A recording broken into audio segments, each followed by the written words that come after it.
मेरा नाम अंजलि है। मैं पागल खाने के एक अस्पताल में नौकरी करती थी। अभी मुझे यहाँ पर काम करते हुए 1 महीना ही हुआ था। ये दिल्ली का बहुत ही फेमस पागल खाना था।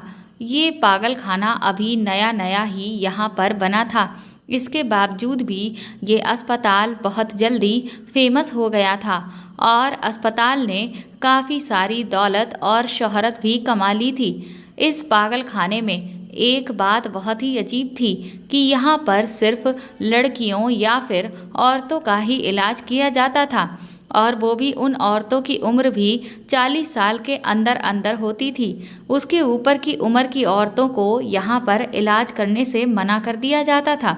इस पागल खाने में हर धर्म की औरतें आती थीं और कुछ गरीब औरतों का इलाज तो यहाँ पर मुफ्त में भी किया जाता था। इसीलिए तो ज़्यादातर लोग दूसरे अस्पतालों के पागल खाने में जाने की बजाय अपनी बहू बेटियों का दिमागी इलाज इस अस्पताल में करवाने के लिए ज़्यादा अहमियत देते थे और यहाँ पर मरीज़ों का बहुत ज़्यादा ख्याल भी रखा जाता था।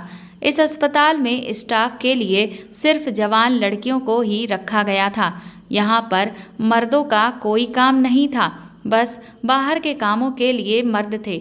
यहाँ पर स्टाफ की सारी लड़कियों को अलग अलग ड्यूटी थी जो हर हफ्ते में चेंज कर दी जाती थी।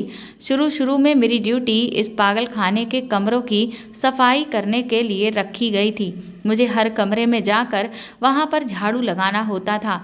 एक दिन मैं अस्पताल के कमरे की सफाई कर रही थी, तभी अचानक मुझे ज़मीन पर पड़ा हुआ सफ़ेद रंग का पत्थर मिला जो लगभग मुझे हर कमरे में मिला था, जिसे देखकर मैं पहले तो घबरा गई थी कि ये पत्थर यहाँ पर कैसे आए हैं। फिर मैंने सोचा कि शायद इन पत्थरों से पागल औरतें या लड़कियाँ खेलती होंगी और खेलते हुए ही इन लोगों ने इन सफ़ेद पत्थरों को ज़मीन पर फेंक दिया होगा। इसलिए मैंने इन सारे पत्थरों को इकट्ठा किया और फिर इन सारे सफ़ेद पत्थरों को एक थैली में बांधकर डस्टबिन में फेंक दिया था ताकि ये पागल औरतें इन पत्थरों से एक दूसरे को कोई नुकसान ना पहुंचा दें। इस अस्पताल में साफ सफाई का बहुत ज़्यादा ख्याल रखा जाता था, इसलिए हर रोज़ यहाँ मरीज की बेडशीट भी चेंज की जाती थी, फर्श की सफाई भी की जाती थी, झाड़ू पोछा भी दिन में कई बार कर दिया जाता था ताकि जब मौजूद यहाँ पर लोग अपने पेशेंट से मिलने के लिए आएँ तो उन पर अच्छा असर पड़े। इसलिए फिर जब अगले दिन मैं दोबारा से मरीजों के बेड के नीचे से कूड़ा निकाल रही थी तो फिर से मुझे वही सफ़ेद रंग के पत्थर नज़र आए। इस बार फिर से मैं इन पत्थरों को जमा करके डस्टबिन में फेंक दिया था, लेकिन अब तो हर दिन मुझे ये पत्थर मिलने लगे थे। अब मैं सोच में पड़ गई थी कि आखिर इन पत्थरों का यहाँ पर क्या काम है और इतने सारे पत्थरों के साथ यहाँ क्या किया जाता है। इन सारे पत्थरों को मैं खड़े होकर काफ़ी देर तक गौर से देखती रही। फिर कुछ ही देर के बाद मैं अपनी दोस्त को बुलाकर लाई, जिसकी दोस्ती यहाँ आने से बाद ही मुझसे हो गई थी। वह लड़की बहुत अच्छी थी और उसका नाम सीमा था। वह मुझे 2 महीने पहले ही यहाँ आई थी और तब से वो नौकरी कर रही थी। यहाँ पर काम करने के दौरान ही हम दोनों की दोस्ती हो गई थी और फिर हम दोनों एक दूसरे के पक्के फ्रेंड बन गए थे। फिर मैं सीमा को वही पत्थर दिखाने लगी और कहा कि पता नहीं यहाँ पर ये पत्थर कौन लेकर आता है और इन पागल औरतों के कमरे में ये पत्थर कैसे आ जाते हैं। तो सीमा ने मेरी बात सुनकर मुझसे कहा था कि ये पत्थर नहीं है बल्कि ये तो फिटकरी है। इस फिटकरी को मैं ही इन पागलों के पास लेकर आती हूँ क्योंकि ऐसा करना मेरी ड्यूटी है। मैं तो सीमा की बात सुनकर हैरान रह गई थी। फिर मैंने फ़ौरन ही सीमा से पूछा कि आखिर ऐसा क्या होता है इस फिटकरी से और इन पागलों के कमरे में, भला इस फिटकरी का क्या काम है। इस फिटकरी से आखिर इन लोगों को क्या फ़ायदा होता होगा और इस चीज़ को इन पागल लोगों के पास ही क्यों रखा जाता है।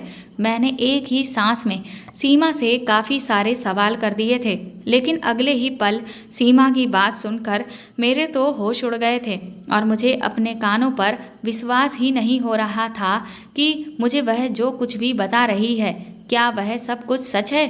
जब उसने मुझे बताया था कि इस फिटकरी से तो इन औरतों के साथ मैं एक मिडिल क्लास फैमिली से बिलोंग करती हूँ मैं भी दिल्ली के ही छोटे से इलाके की रहने वाली लड़की हूँ। हम 2 भाई बहन हैं। मेरा भाई मुझसे छोटा है। मेरे पापा की मौत हुए अभी कुछ ही महीने हुए हैं। मेरे पिता के मर जाने से हमारी ज़िंदगी में कोई खास फर्क नहीं पड़ा था, बल्कि मेरे पापा के मर जाने से तो हमारी ज़िंदगी बहुत सुकून में आ गई थी। कहते हैं ना कि हर पिता एक जैसा नहीं होता।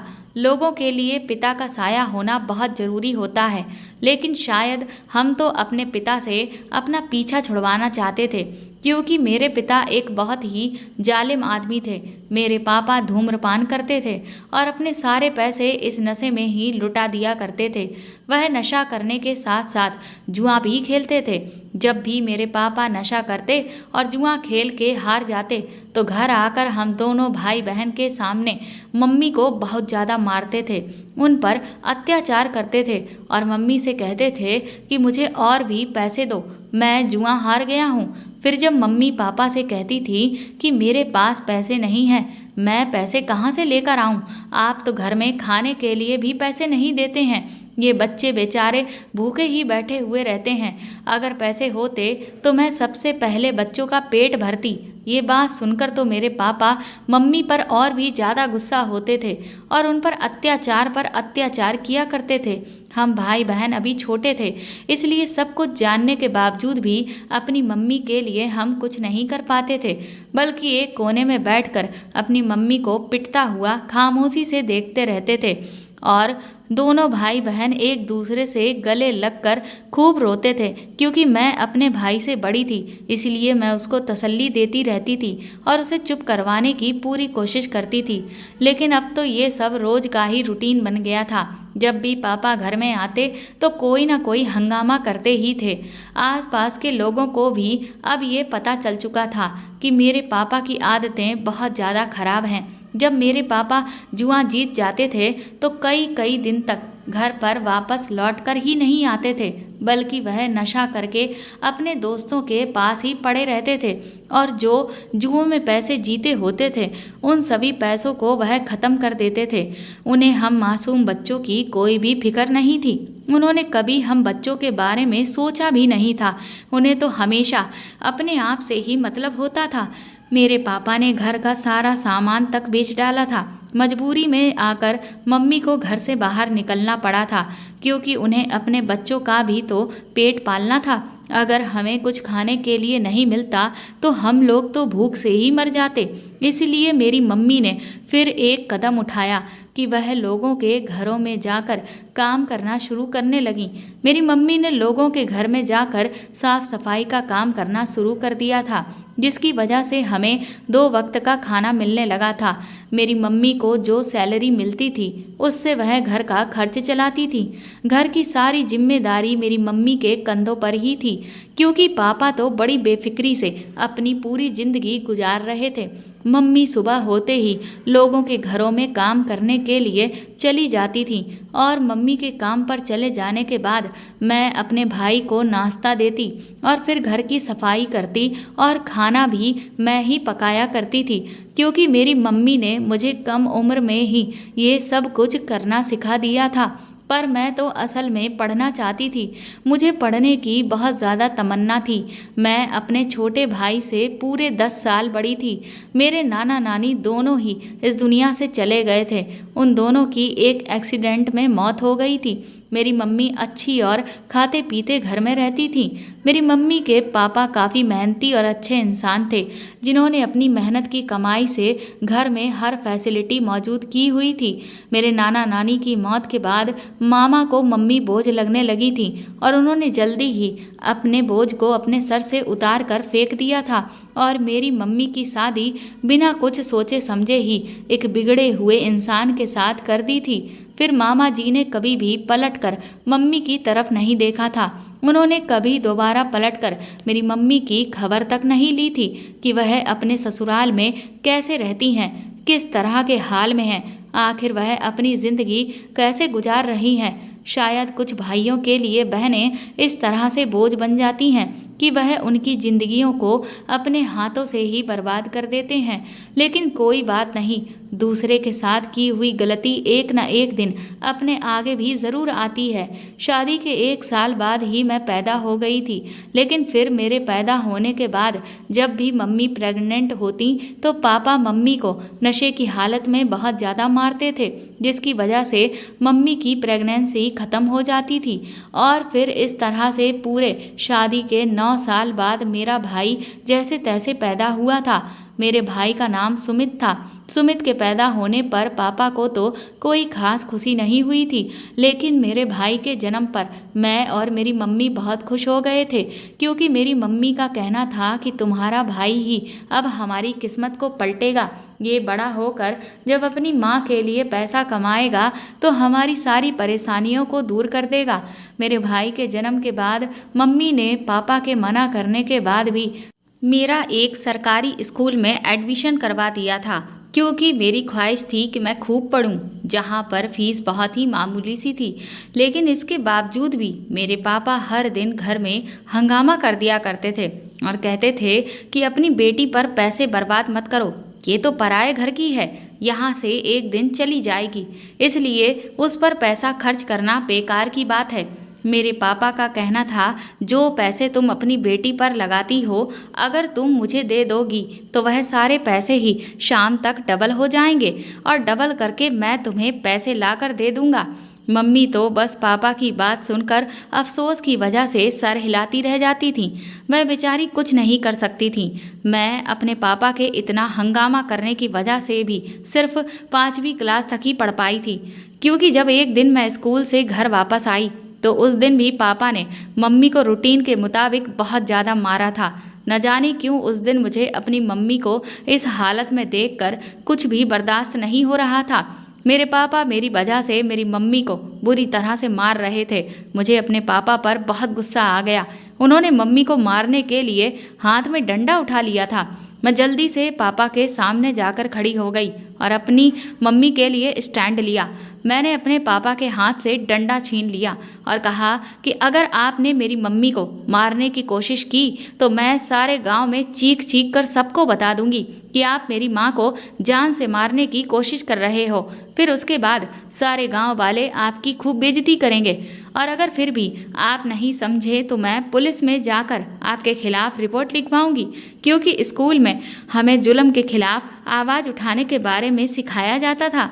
हमें स्कूल में बताया गया था कि जुल्म को खामोशी से मत सहो और उसको बर्दाश्त मत करो। अगर जुल्म हद से ज़्यादा बढ़ जाए तो तुम्हारे लिए उस पर आवाज़ उठाना बहुत ज़रूरी होता है। इसीलिए मैंने घूरती हुई नज़रों से पापा की तरफ देखते हुए उनसे ये सवाल किया था कि अब आखिर कब तक आप मेरी मम्मी को इस तरह से जानवरों की तरह पीटते रहोगे और हम खामोश होकर ये सब कुछ बर्दाश्त करते रहेंगे।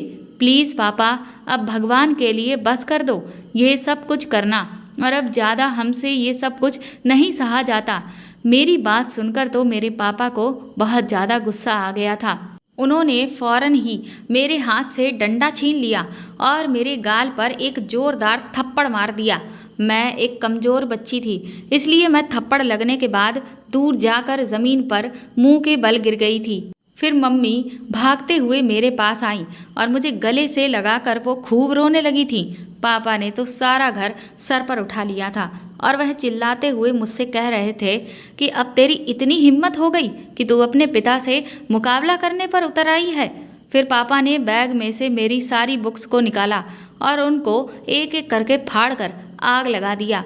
पापा एक बार फिर से मम्मी पर चिल्लाने लगे थे। उन्होंने मम्मी से कहा कि इसी दिन के लिए इसे स्कूल में भेजा था कि ये एक दिन अपने पिता के सामने खड़ी होकर मेरी आंखों में आंखें डालकर मुझसे बदतमीजी करेगी।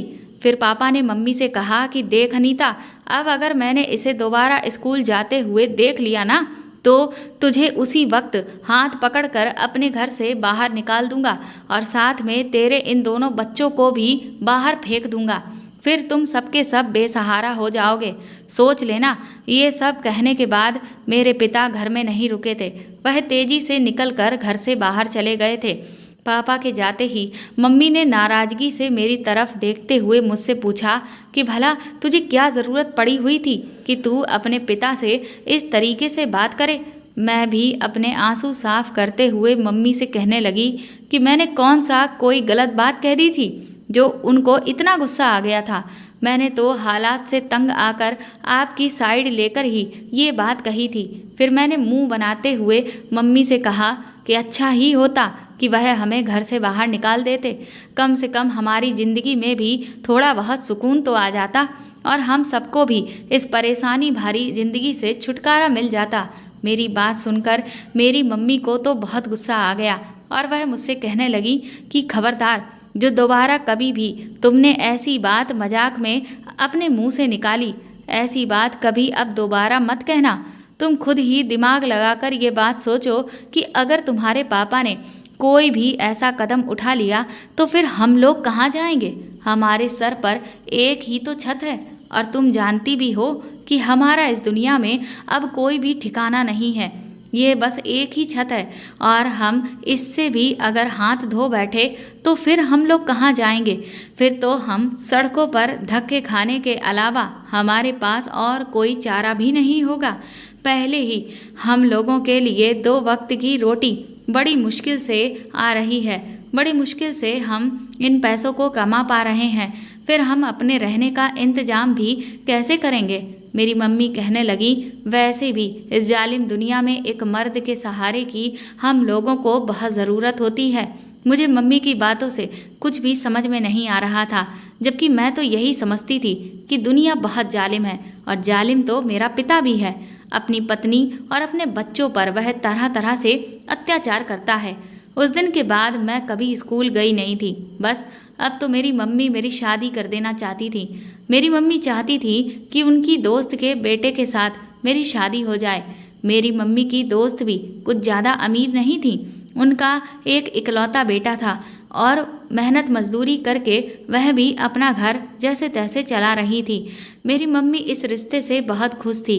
घर के हालात देखकर मेरी मम्मी ने मेरी शादी जल्दी करने का फैसला कर लिया था, क्योंकि मम्मी को हमेशा बस एक ही डर लगा रहता था कि कहीं पापा किसी दिन जुए में अपनी बेटी को ही दांव पर ना लगा दें और अगर वह मुझे हार गए तो फिर ना जाने क्या होगा। इसीलिए मम्मी ने बिना देरी किए हुए अपनी सहेली से उनके बेटे के साथ मेरे रिश्ते की बात की थी।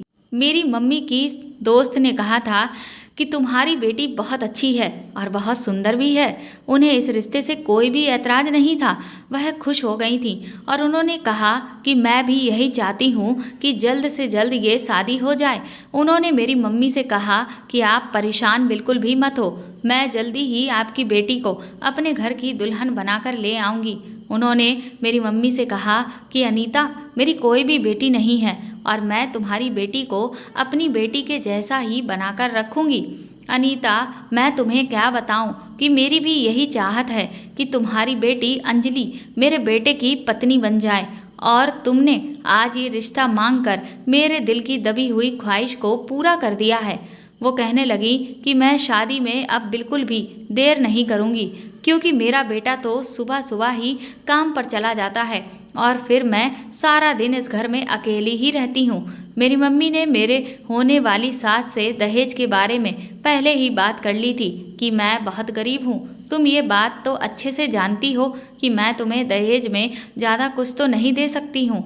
मेरी मम्मी की सहेली ने कहा था कि मैं जानती हूँ कि तुम्हारे घर के हालात बिल्कुल भी ठीक नहीं हैं, मैं तुमसे इसीलिए दहेज नहीं लूँगी, लेकिन मेरी एक ख्वाहिश है जिसे तुम्हें ज़रूर पूरी करना होगा। मैं चाहती हूँ कि तुम मेरे बेटे को अपनी बेटी के साथ एक कार भी ला कर दो। अपनी सहेली की ये बात सुनकर मेरी मम्मी तो बहुत ज़्यादा परेशान हो गई थी और उनसे कहने लगी कि तुम तो मेरे घर के हालात को अच्छी तरह से जानती हो ना। लोगों के घरों में काम करके तो मैं जैसे तैसे अपने घर का खर्च चलाती हूँ और इसके अलावा तो मेरी और कोई भी आमदनी भी नहीं है, इसलिए कार देना तो मेरे बस की बात नहीं है। लेकिन जहाँ तक दहेज की बात है तो मैं उसमें थोड़ा बहुत सामान अपनी बेटी को लेकर दे दूँगी। फिर मेरी मम्मी की सहेली ने भी मम्मी की बात सुनकर फौरन ठाठ के साथ कहा कि हमें दहेज नहीं चाहिए, मेरे घर में किसी चीज़ की कोई कमी नहीं है, इसलिए तो मैं तुमसे दहेज लेने से इनकार कर रही हूँ और फिर मेरे घर में सामान रखने के लिए भी तो जगह नहीं है, तभी तो सिर्फ कार के लिए कह रही हूँ। तुम खुद देख लो, आखिर कब तक तुम कार का इंतजाम कर पाओगी। हम थोड़ा इंतजार कर लेंगे, क्योंकि हमें भी कोई जल्दी नहीं है शादी की। फिर मेरी मम्मी अपनी सहेली की बातें सुनकर खामोश हो गई थी और मायूसी के साथ उठकर वहाँ से घर वापस आ गई थी। मैंने अपनी मम्मी के चेहरे को उदास देखा तो उनसे उनकी खामोशी की वजह पूछी। मेरे कई बार पूछने पर भी मम्मी ने मुझे कुछ भी नहीं बताया था। फिर थोड़ी देर के बाद मेरी मम्मी उठी और अपना छोटा सा पर्स निकाल कर बैठ गई थी, जिसमें मम्मी पापा से छुपाकर कुछ पैसे रखती थी। क्योंकि पापा घर पर नहीं थे, इसलिए वह बेफिक्री के साथ उन पैसों को गिनने में लग गई थी। मैं बचपन से ही मम्मी को देखती आ रही थी कि हर महीने के आखिरी में जब उनको सैलरी मिलती थी तो वह उन पैसों को 2 हिस्सों में डिवाइड कर लेती थी और फिर आधे पैसों से मम्मी घर में राशन भरवा देती थी और आधे पैसे हमेशा इस पर्स में छुपा कर रख देती थी। और वह पापा के इतना मारने पीटने के बावजूद भी मम्मी ने पापा को कभी भी इन पैसों के बारे में भनक तक नहीं लगने दी थी।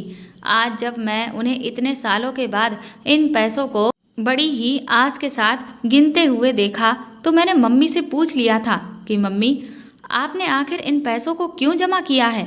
तो मम्मी मुझे मुस्कुराकर देखने लगी और फिर उन्होंने मुझे बताया कि बेटी, मैं ये पैसे थोड़े थोड़ा करके तुम्हारी शादी के लिए जमा कर रही थी, ताकि जब भी तुम्हारी शादी हो तो ये पैसे हमारे कुछ काम आ सकें। लेकिन इन पैसों को गिनकर मम्मी बड़ी ही मायूस हो गई थी, क्योंकि ये पैसे तो इतने सालों में जमा करने के बावजूद भी सिर्फ 20,000 रुपये ही निकले थे। मैं मम्मी को इस तरह मायूस देखकर बहुत परेशान हो गई थी, तो इसीलिए मैंने मम्मी से प्यार जताते हुए पूछा, क्या हुआ है आपको मम्मी, आप मायूस क्यों हो गई हो? तो फिर मम्मी ने मुझे बताया कि बेटी, मैं आज तुम्हारे रिश्ते की बात करने अपनी सहेली के घर पर गई थी। उन्होंने रिश्ता तो पक्का कर दिया, लेकिन उन्होंने मुझसे कहा है कि उन्हें हमसे दहेज नहीं चाहिए, बस अपने बेटे के लिए एक बड़ी सी कार चाहिए। और आज इस महंगाई के दौर में मैं साइकिल खरीद कर नहीं दे सकती, तो फिर कार कहाँ से खरीद कर दूंगी, जबकि हमारे पास तो सिर्फ 20,000 रुपये ही हैं। इन पैसों में तो मैं तुम्हारी शादी भी नहीं कर सकती, जबकि ये रिश्ता बहुत अच्छा है।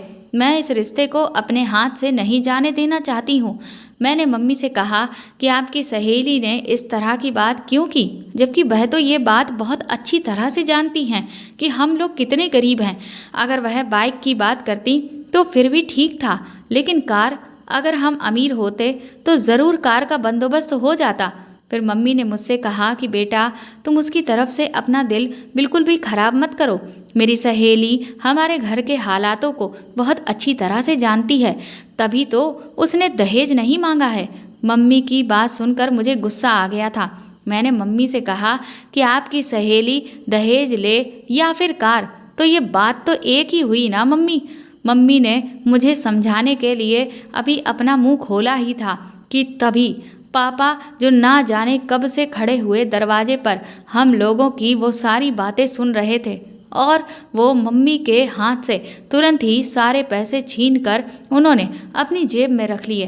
फिर मम्मी को बालों से पकड़कर उन्होंने मारना शुरू कर दिया और पागलों की तरह बस उन्हें मारते ही चले जा रहे थे।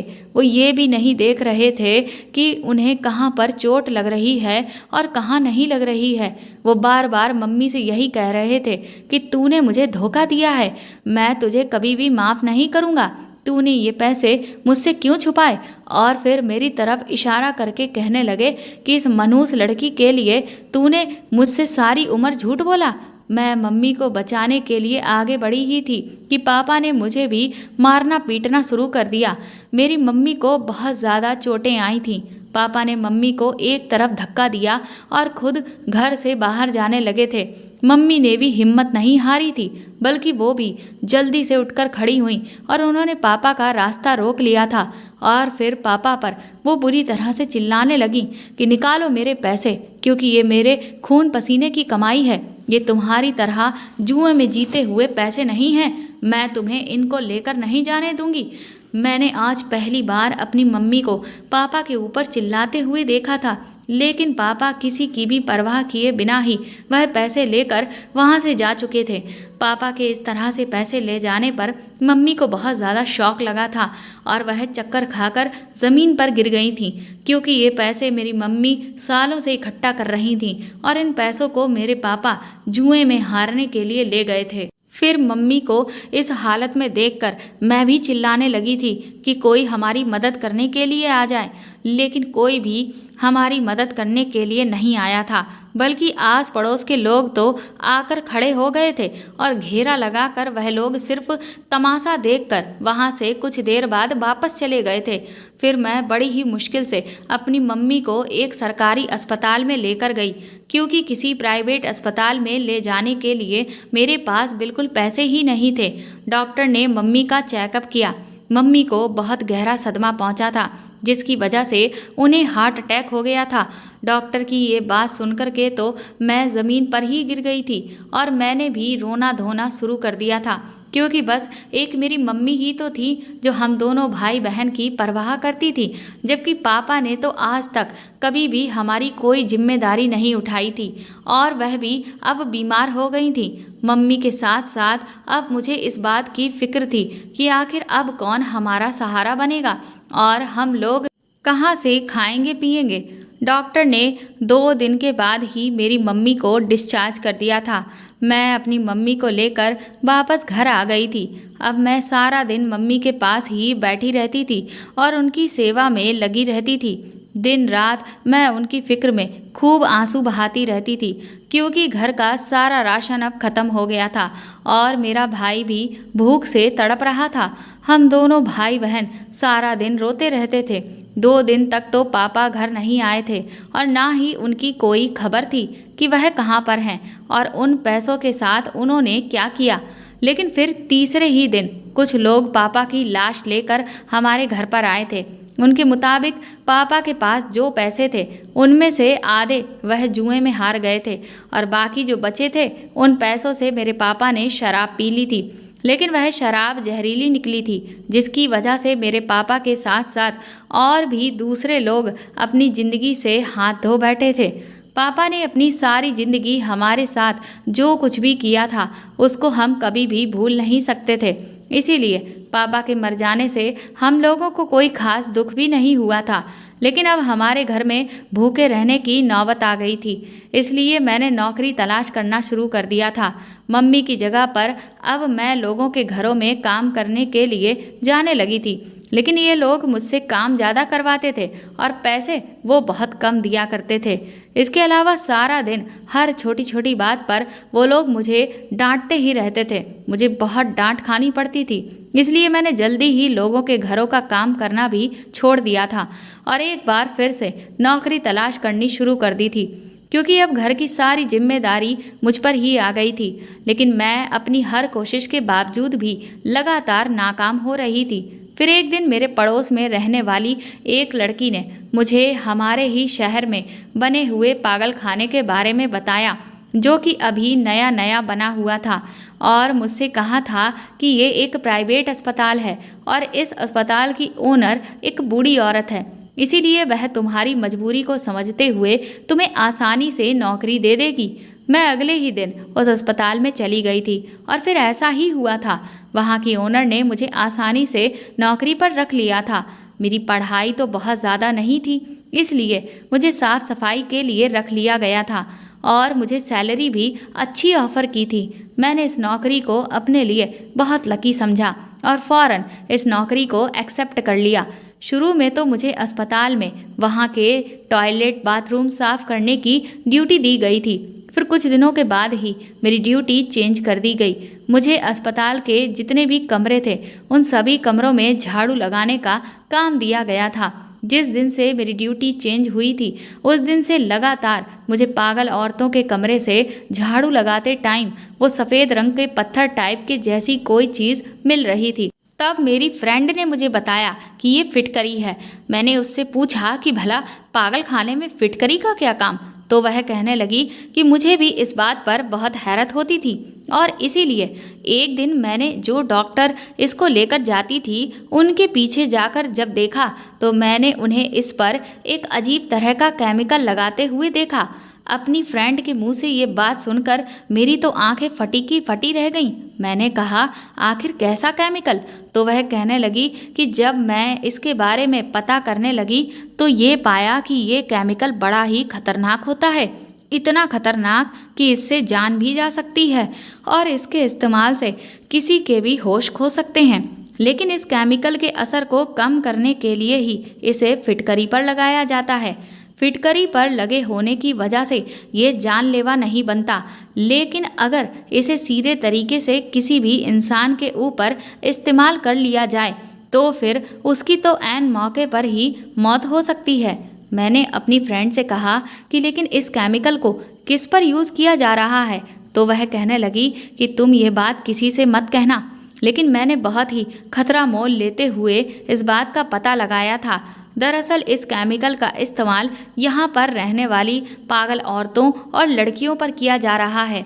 उसके मुंह से ये बात सुनकर मेरे तो पैरों तले से ज़मीन ही निकल गई थी। अपनी फ्रेंड की बातें सुनकर तो मुझे अपने कानों पर विश्वास ही नहीं हो रहा था। मैंने उससे पूछा कि आखिर इस तरह के जहरीले केमिकल को इन औरतों पर इस्तेमाल करने की वजह क्या है?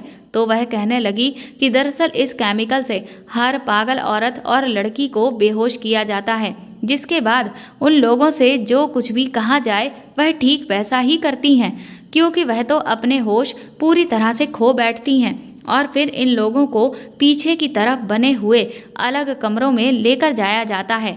लेकिन वहाँ पर क्या होता है ये मुझे अभी तक पता नहीं चल पाया है, पर मुझे इस सब के पीछे बहुत बड़ा झोल नज़र आ रहा है।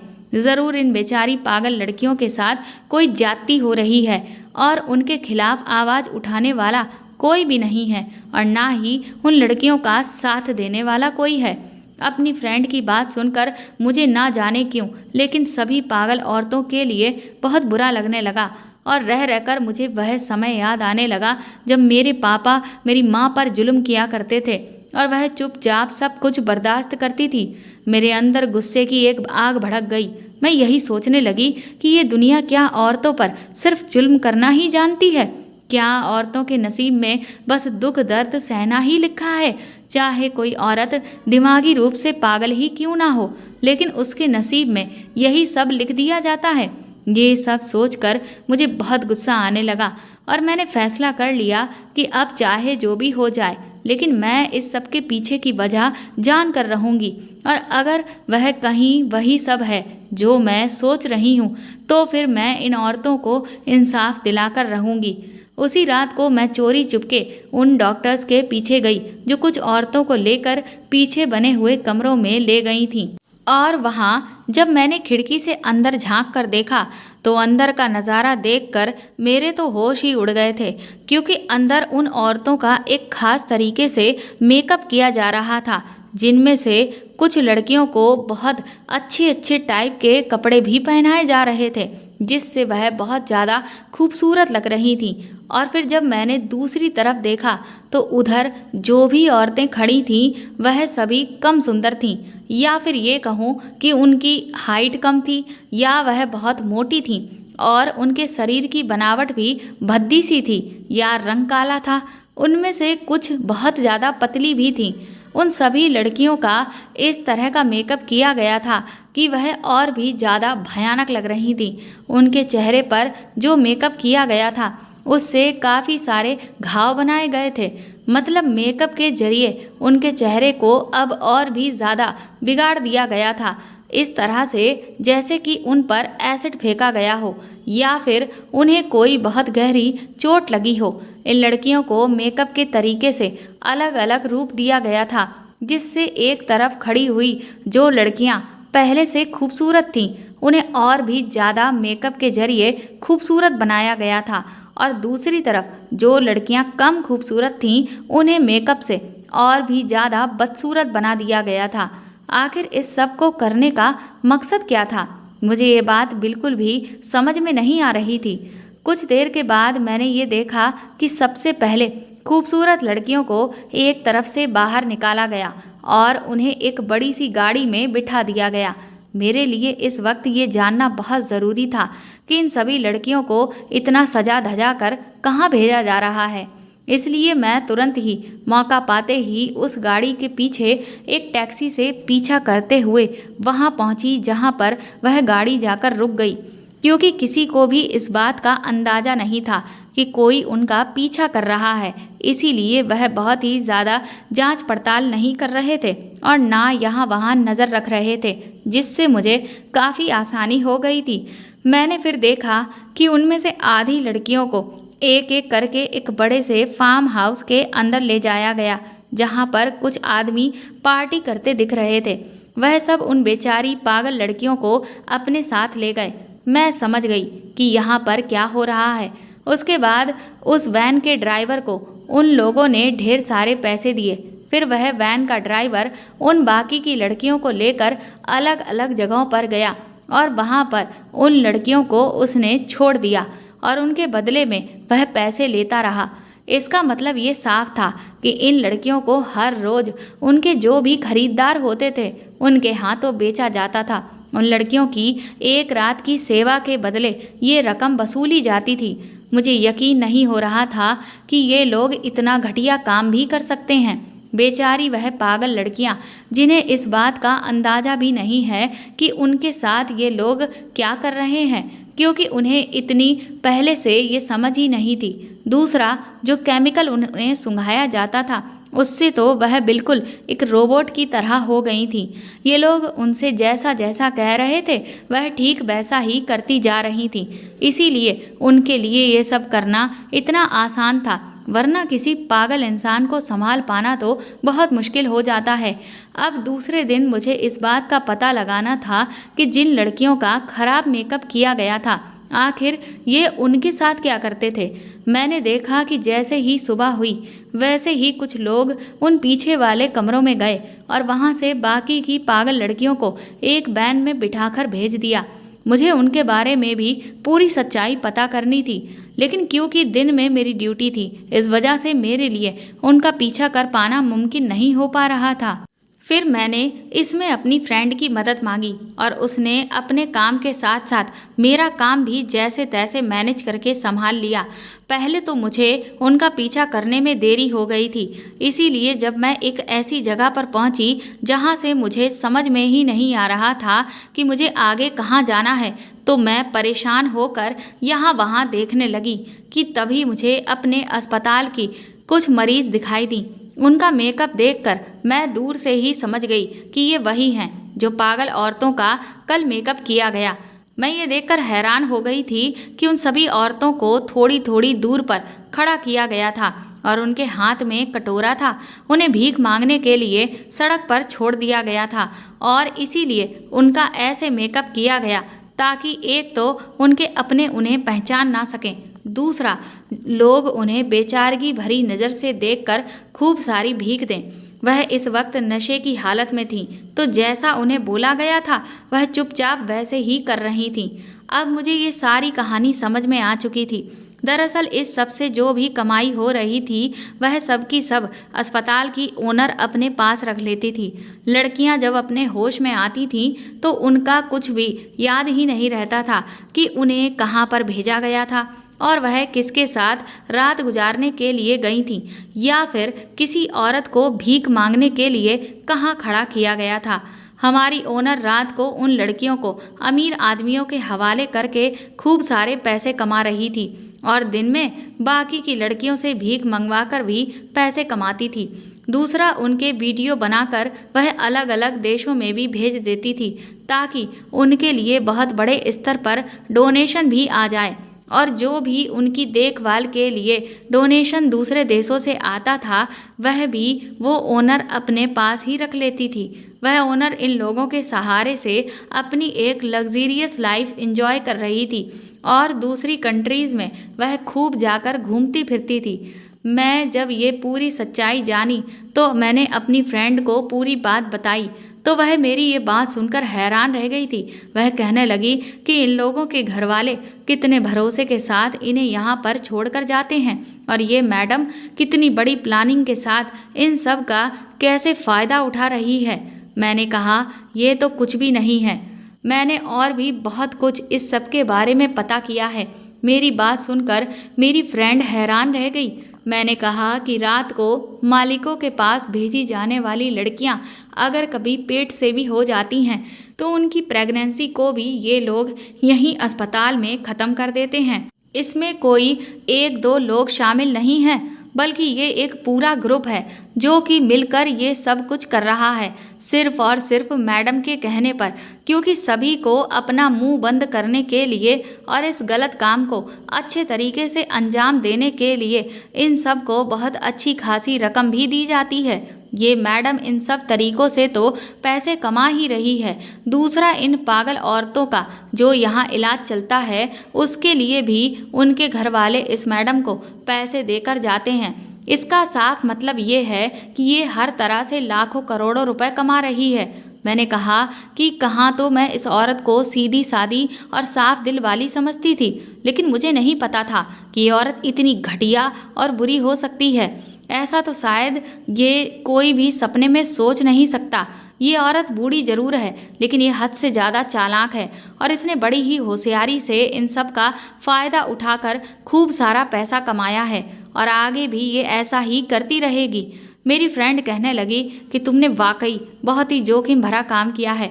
तुमने इतना बड़ा खतरा मोल लेकर इस सारी सच्चाई का पता लगा लिया, लेकिन इस सब का फ़ायदा क्या, क्योंकि हम इन बड़े लोगों का कुछ भी नहीं बिगाड़ सकते।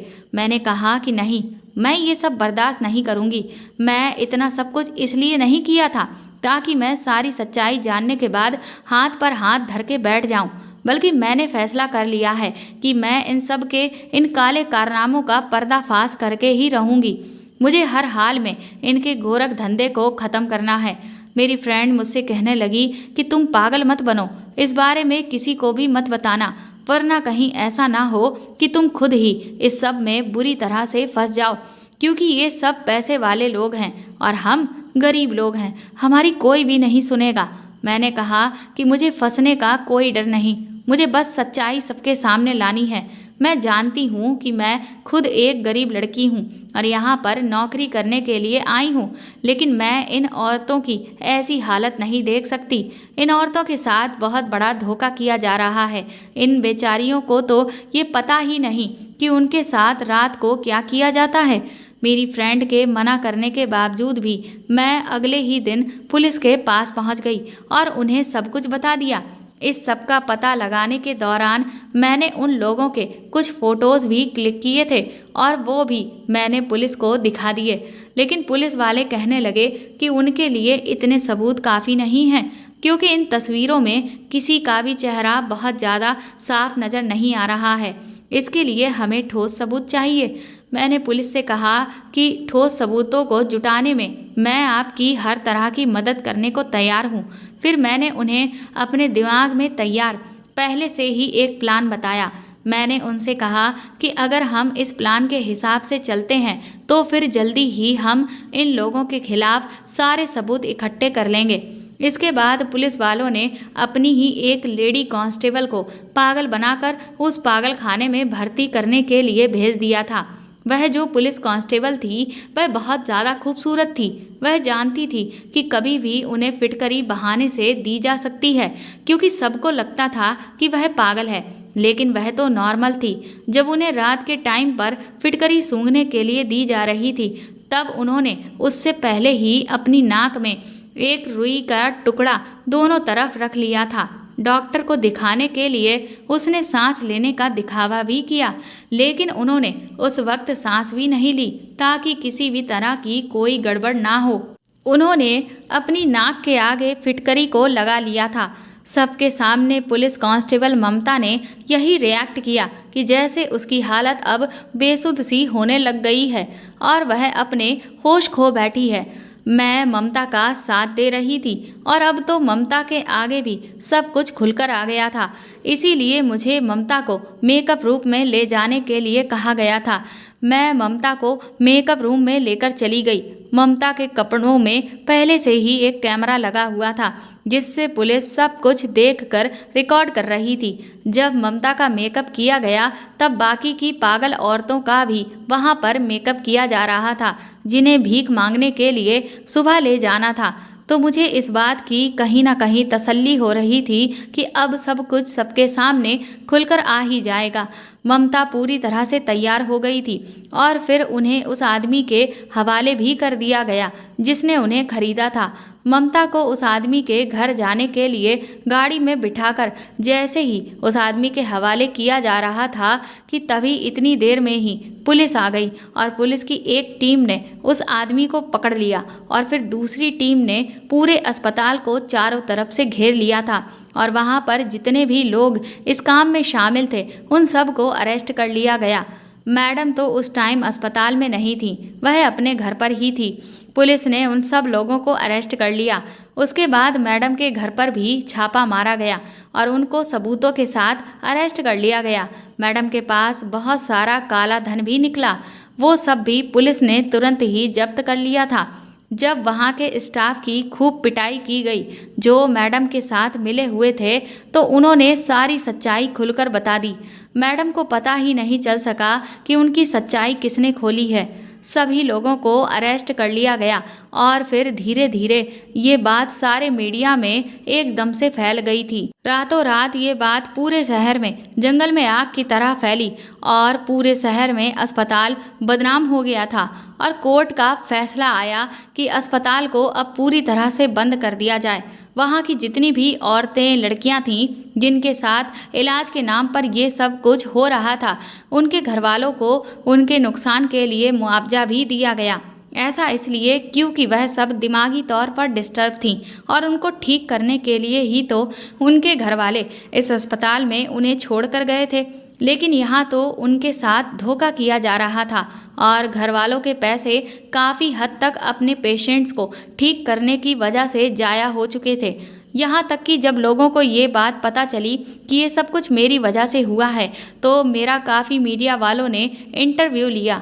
इसके बाद सरकार ने मेरी बहादुरी और इस पूरे गैंग का पर्दाफाश करने में पुलिस की मदद करने की वजह से मुझे 50 लाख रुपए और वीरता स्वरूप मेडल भी दिया गया। मेरी इस बहादुरी से सब लोग बहुत खुश थे। मेरी माँ भी मेरी इस बहादुरी पर बहुत खुश थी। हर तरफ सिर्फ मेरी बहादुरी के ही चर्चे थे। उन पैसों से मैंने अपनी मम्मी के साथ मिलकर एक नया काम शुरू कर दिया और हमारे घर के हालात भी बहुत सुधर गए।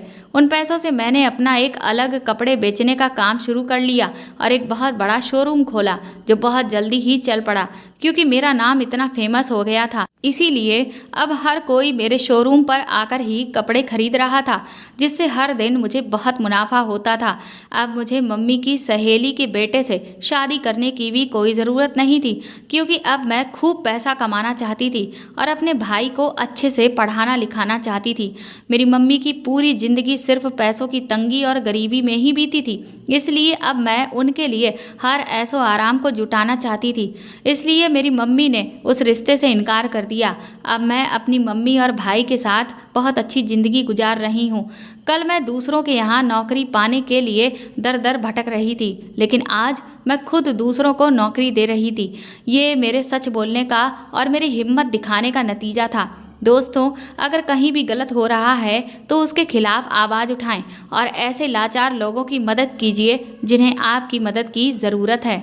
तो दोस्तों, आपको ये कहानी कैसी लगी हमें कमेंट करके ज़रूर बताएं और प्लीज़ इस कहानी को ज़्यादा से ज़्यादा शेयर और लाइक करके मेरे चैनल को सपोर्ट करें। साथ ही अगर आप चाहें तो मुझे सुपर थैंक्स भी खरीद कर दे सकते हैं। सुपर थैंक्स का ऑप्शन आपको इस वीडियो के नीचे दिए हुए सभी ऑप्शंस में दिख जाएगा, जो कि हार्ट शेप में बने हुए डॉलर के साइन के तौर पर है। और अगर आप मेरे चैनल पर नए हैं तो सब्सक्राइब करके बेल आइकन को ज़रूर दबा दीजिएगा ताकि आगे भी मैं आपको ऐसी ही अच्छी कहानियाँ सुनाती रहूँ। Thank you.